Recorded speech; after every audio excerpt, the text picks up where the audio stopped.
en una salida de pupila de 4.6 y un brillo relativo de 21.16. ¿Para qué gasto otros 6,000 pesos en comprarme un 20x80 que su salida de pupila y su brillo relativo son más pequeños? ¿Para qué hago ese gasto?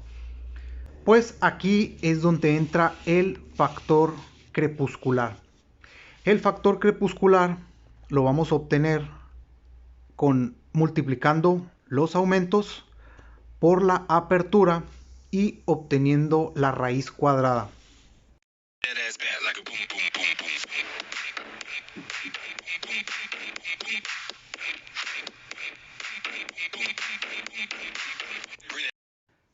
Bienvenidos sean todos ustedes a Baja Extreme México. El día de hoy les voy a hablar sobre los aspectos ya de intermedios, tirándole a un poquito más avanzados sobre los prismáticos. Para los que han visto los videos anteriores sobre los aspectos básicos, les recuerdo, prácticamente habíamos visto si era mejor lentes BAC 7 o BAC 4. La conclusión es que era mejor el BAC 4, ya que tienen cristal de bario y el cristal, pues al tener mayor densidad, transmite mejor la luz y va a tener mejor definición. Aunque es un poquito más caro que el BAC 7, pues es mejor, ¿no? Entonces, si pueden elegir, yo les recomendaría BAC 4. Habíamos hablado sobre el revestimiento de las lentes. En mi caso, estos de aquí son multirevestidos, que son nivel 3.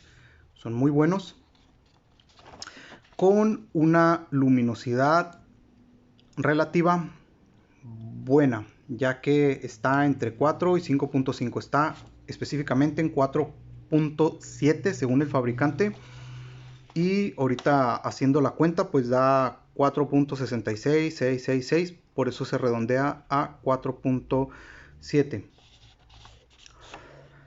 Bueno, ¿de qué aspecto les voy a hablar el día de hoy? Ya que me dicen que quieren los videos más al grano, y pues me voy a ir más al grano sin tanto rollo para que no se me estresen y no se me enfaden. Les voy a hablar de 3 aspectos importantes, enfocándome un poquito más en el tema de la astronomía, que es basado en la salida de pupila, el brillo relativo y el factor crepuscular. ¿Por qué quiero hablar de esto? Aquí tengo la ficha técnica de mi binocular, que es unos prismáticos Celestron Skymaster de 15 aumentos por 70 de apertura. Aquí tenemos su 70 de apertura con sus 15 aumentos. Aquí está, primer número aumentos, segundo número apertura. Quedamos que si traía 2 números al principio son los de tipo zoom, 15- y los aumentos máximos. Por ejemplo, si dijera 15-30, pues diera de 15 hasta 30 aumentos. Y el segundo número sigue siendo la apertura. En eso ya habíamos quedado. Si no, pues aquí arribita pues estaba la tarjetita para que vean los aspectos básicos. ¿Qué significan todas estas demás cosas que tiene aquí? Bueno, entonces vamos a iniciar con la salida de pupila, que está aquí, salida de pupila 4.7 milímetros. Esto no lo voy a repetir, no es lo mismo del otro video.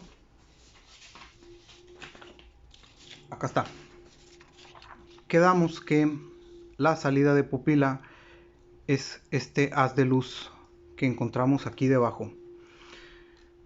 La salida de pupila es importante si vamos a hacer observación en nocturno, ya sea en el amanecer, en el atardecer, en astronomía o durante la noche. ¿Por qué les menciono esto? Me decía alguien, quiero hacer senderismo y quiero comprarme unos binoculares de 8 aumentos por 20 de apertura, o sea, unos prismáticos ROF o de techo pequeños, pero mi salida es de 2.5. ¿Qué acaso son malos? ¿Ya no los compro? No, no es eso. Durante el día, en condiciones muy luminosas, la pupila se abre 2 milímetros. Si acaso, hasta 4 milímetros si no hay mucha luz, pero varía entre 2 a 4. Si yo me compro unos binoculares para utilizar en el día de 8 por 20, perfectamente con 2.5 milímetros de salida de pupila, los voy a ver muy bien. Yo aquí le puse malo porque yo lo estoy traspolando a astronomía. Si los vas a usar para la noche, no te recomiendo que compres salidas de 3.5, de 2.5.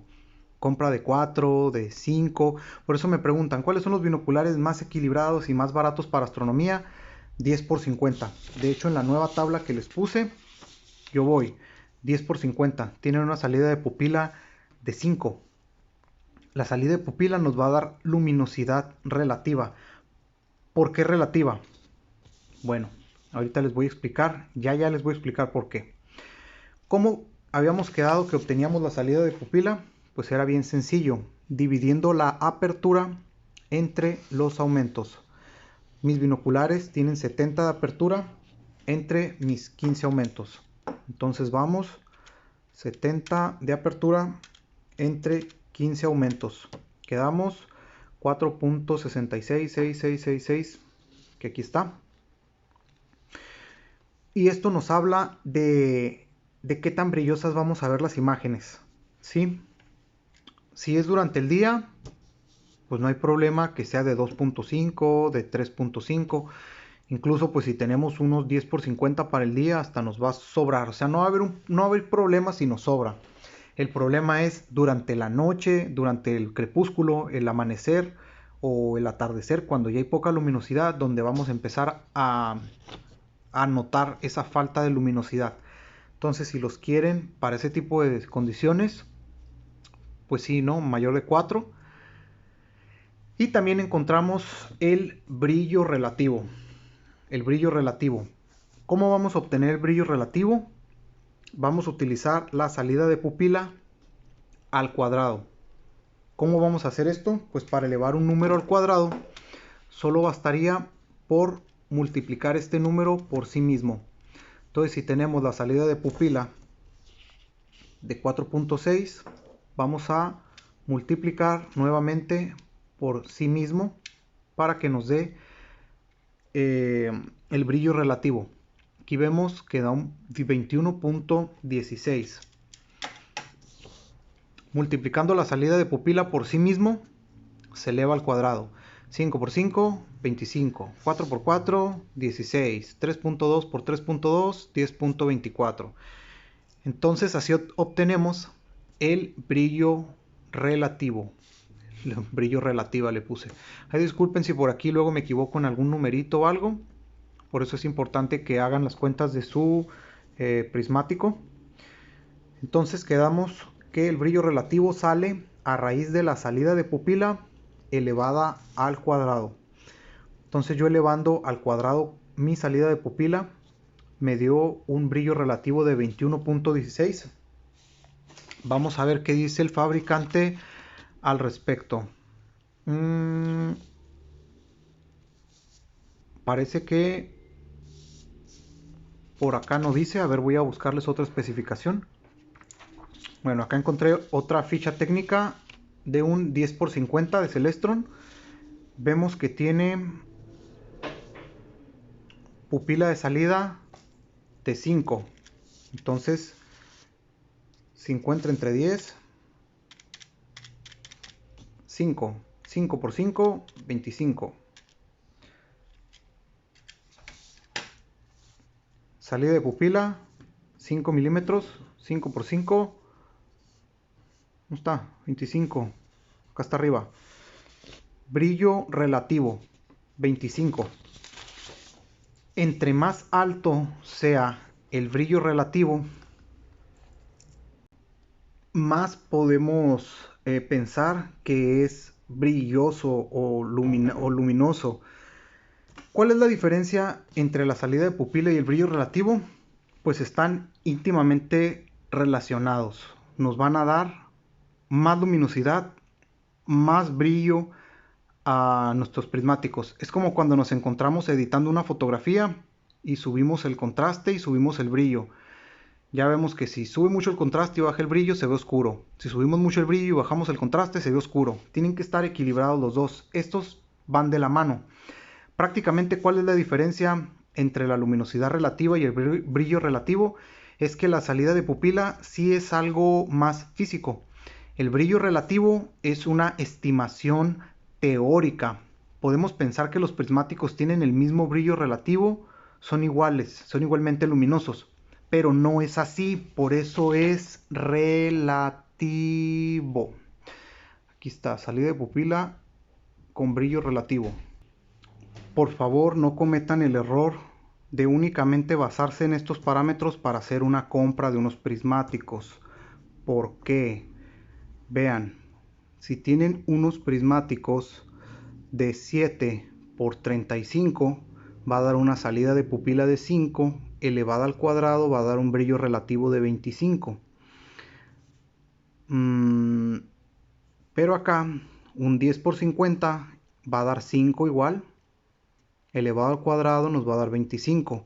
¿Será que un 7 por 35, que un 10 por 50 son igual de luminosos los dos? No. ¿Por qué no? Porque esta es una estimación teórica, pero también, como les mencionaba, va a depender del tipo de lentes que tenga. Por ejemplo, este 10 por 50 va a tener lentes BAC 7. Si yo encuentro, por ejemplo, un Bushnell o un Nikon o otro prismático que igual sea 10 por 50, pero tiene lentes BAC 7, aunque los dos tengan una salida de pupila de 5 y una luminosidad relativa de 25, pues se va a ver mejor el que tiene BAC 4, porque el prisma va a transmitir mejor la luz por su mayor densidad. Entonces, estas estimaciones sirven muy bien para diferenciar entre un binocular y otro en cuanto a marcas. Por ejemplo, si yo quiero ver un binocular que tiene, por ejemplo, entre un 10 por 50 y un 20 por 50, los dos están multirevestidos, los dos tienen lentes BAC 4 y los dos valen lo mismo, pues estas estimaciones te dan una muy buena idea de que el 10 por 50 tiene 5 de salida de pupila, 25 de brillo relativo, mientras que el 20 por 50, aunque va a tener más aumentos, va a tener una salida de pupila más chica y el brillo relativo va a estar casi, o sea, 6 por 3, 18, este tiene 25, ¿no? O sea, va a estar como 3, casi 4 veces más luminoso el 10 por 50 que el 20 por 50, aunque los dos prismáticos valgan lo mismo, aunque los dos prismáticos tengan lentes BAC 4. Para eso sirven estas estimaciones, para hacer comparaciones. Por último, tenemos el factor crepuscular. El factor crepuscular me hizo bastante ruido. ¿Por qué? Yo ahora mismo ando cotizando, les digo, otros prismáticos. Yo quiero unos 20 por 80 con salida de pupila de 4 y un brillo relativo de 16. Y yo me quedaba pensando, bueno, pues si los que yo tengo de 15 por 70 tienen una salida de pupila de 4.6 y un brillo relativo de 21.16, ¿para qué gasto otros 6,000 pesos en comprarme un 20 por 80 que su salida de pupila y su brillo relativo son más pequeños? ¿Para qué hago ese gasto? Aparte, pues voy a necesitar un tripié, ya 20 aumentos voy a necesitar un tripié. Pues aquí es donde entra el factor crepuscular. El factor crepuscular lo vamos a obtener multiplicando los aumentos por la apertura y obteniendo la raíz cuadrada. ¿Cómo? Ok. Aumentos por apertura y hacemos la raíz cuadrada. Vamos con mis 15 por 70. Entonces son aumentos por apertura 1050 y obtenemos la raíz cuadrada 32.40 de factor crepuscular. ¿Para qué nos va a servir el factor crepuscular? Con esta estimación teórica vamos a obtener el rendimiento de la calidad de imagen y el detalle que vamos a poder ver a poca luz. Este factor crepuscular es el que nos va a dar detalle en la luz. No es tan solo ver. Uno va a dar el brillo, el otro nos va a permitir ver estrellas en el atardecer y este nos va a permitir ver la definición que tienen los objetos, el rendimiento y la calidad de detalle a poca luz. Ahora sí, ¿recuerdan este ejemplo de 5 y 25? 5 y 25, pues vean, el 7 por 35 va a tener un factor crepuscular de 15, mientras que el 10 por 50 va a tener el factor crepuscular de 22. Quiero que vean cómo los acomodé de apertura de 25, 30, 35, 40, 50, 60, 70, 80 hasta 100. Los acomodé de menor apertura a mayor apertura independientemente del número de aumentos que tengan. ¿Ven? Están acomodados de menor a mayor apertura y vemos cómo el factor crepuscular va más o menos a la par. Miren, 12, 15, 18, 20, 22, 31, 42, 37, 41, 40 y 50. El factor crepuscular sí está o sí se ve influido por la cantidad de aumentos, pero vemos cómo va ascendiendo, cómo va subiendo. Vemos que tiene 25 aumentos y 25 aumentos. La salida de pupila está un poco pequeñita, 3.2 para nocturno, pero vemos que el factor crepuscular está en 44 en relación a mis 15 por 70 que está en 32. ¿Qué quiere decir? Que no solo estoy aumentando de 15 a 20 aumentos o a 25 aumentos, también estoy aumentando el factor crepuscular. Aquí he puesto 3 con apertura de 70 y 2 con apertura de 80. Al tener estos 3, 70, 70, 70, vemos que la salida de pupila entre más aumentos se va haciendo más pequeñita.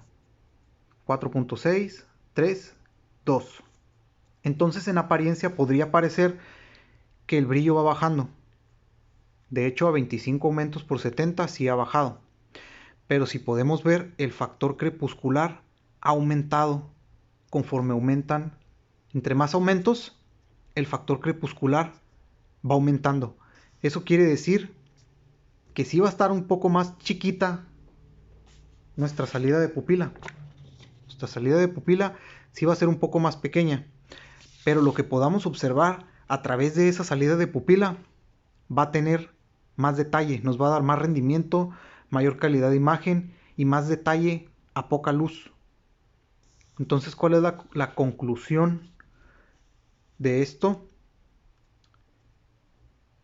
Que no solo basta con una salida de pupila grande, esto nos va a dar comodidad, nos va a permitir ver durante el día y durante la noche, nos va a dar una estimación del brillo con el que vamos a ver las imágenes, pero sí va a ser importante la apertura. A mayor apertura y mayor aumento va a ir aumentando nuestro factor crepuscular. Y parece que la única forma de compensar la salida de pupila a mayor aumento va a ser aumentar la apertura. 25 por 70, 2.8. 25 por 80, 3.2. 25 por 100, 4. He ahí que los binoculares astronómicos son más voluminosos. Entonces la respuesta está en comprar unos binoculares con mayor apertura para tener mayor calidad. Sí. Pero no solo esto, comprar unos binoculares basándote únicamente en estas estimaciones teóricas es un error. Por eso, recalco, es importante tener estas estimaciones teóricas, pero traspolarlas a tener unas buenas lentes, que sean VAC 4, porque las VAC 7 vemos que nos va a dar muescas en la imagen, nos va a dar otras deformidades, no va a tener buena índice de transmisión de la luz, no va a tener buena definición. Si las lentes no están revestidas, pues la transmisión de luz va a ser mala. Y eso, pues viendo la salida de pupila, y estas estimaciones, pero si pueden ver son relativas. Y esto sería todo.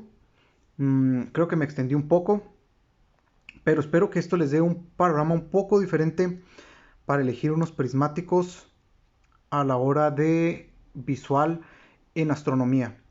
Definitivamente pues hay que equilibrar todo y es una decisión un tanto diferente, pero pues bueno, el conocimiento ahí está. Y si quieren pues que les siga hablando de los demás aspectos, porque hay muchos otros más, tendré que hacer un tercer video para terminar ya de hablar ya sin cálculos de todos los componentes que faltan aquí. Nos vemos hasta la próxima.